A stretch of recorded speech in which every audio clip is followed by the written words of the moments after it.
Who's the one that got away, and what was the situation involving him?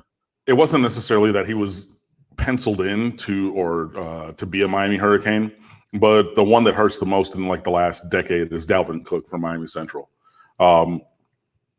Just because of not having him on Miami's roster, but then also what he did to Miami at Florida State. You know what I mean? So it was the double whammy. Now, we did get Joseph Yearby in that class. And I said at the time, and I stand by it, that Joseph Yearby was a better running back prospect at that time. And Dalvin Cook was more of an athlete who needed to develop a little bit to unlock his potential. And from the second he stepped on campus at Florida State, he went from just a guy who's going to find the sideline and try to outrun everybody to just one of the best running backs that we've seen. And he pretty much single-handedly beat Miami all 3 years that he was in college. That 2014 game, I was at that game in Hard Rock Stadium, and Dalvin Cook took over. 2015, same thing. It was just, it was tough. It was tough.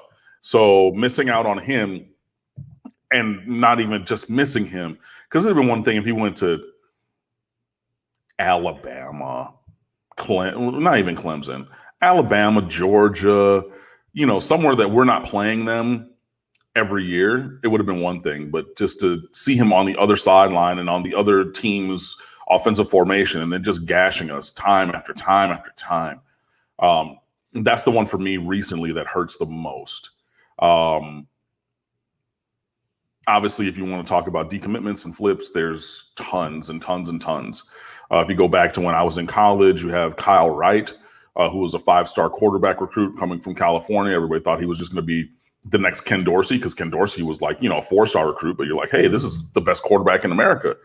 He came over, redshirted and everything, and then he played, but it was definitely not continuing the excellence that Miami had seen from Brock Berlin and Ken Dorsey before.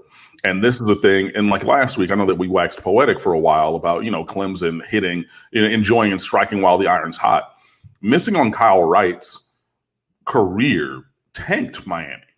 You know what I mean? Like, he was a 5-star. He was supposed to be the next one that you plug in, and boom, boom, boom, boom, boom. You just keep going, just keep going, just keep going.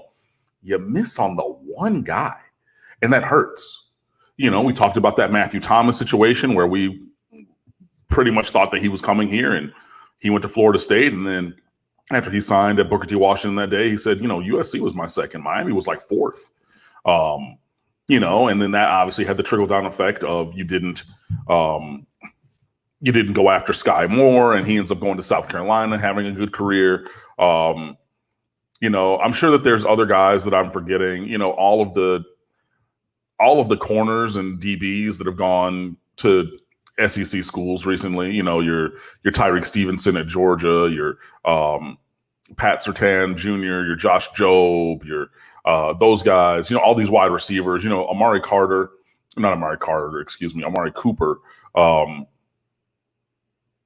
I saw him on, I think it was back when the 7-on-7 thing used to be at the Worldwide of Sports in Orlando at the ESPN facility after his freshman year of high school. And I raved about that kid, or sophomore year, I want to say. I raved about Amari Cooper. I was like, we need to be after this kid. And there was no. I'm like, yo, this is a kid who we need to have.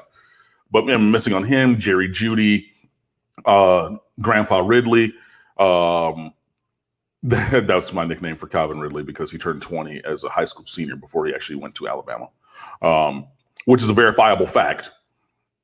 His senior year at Monarch, they actually petitioned to have the schedule remade because he turned 19 years and 9 months the last week of September, I want to say his birthday is. So, or in September, whatever week 4 was of that high school football season. So Monarch petitioned to have the season, their schedule redone. So they had 3 games and then a bye week for week 4, so they could reintegrate or redo the team without Calvin Ridley on it anymore, because he had aged out of eligibility back when you could go to 19 years and 9 months. And again, I was a teacher in the county at that time. I know that that's a verifiable fact. You can go check it out. But anyways, missing on him, huge. Yeah, I mean, Dalvin Cook, James Cook going to Georgia. That's one. RJ McIntosh's younger brother Kenny McIntosh. Unfortunately, the list is long and distinguished of guys who got away that could have benefited Miami in a good number of ways, whether that's on offensive line, quarterback, running back, wide receiver. A lot of these guys, from here who are superstars at the college football level and moving on into the NFL. But the number one for me, missing. And again, it wasn't that he was 100% coming here, because I don't ever think that was the case. But missing on Dalvin Cook, and the combination of that miss and him going to Florida State and what he did at Florida State to inflict damage against the University of Miami, that's the clear number one in my mind in the last decade or so.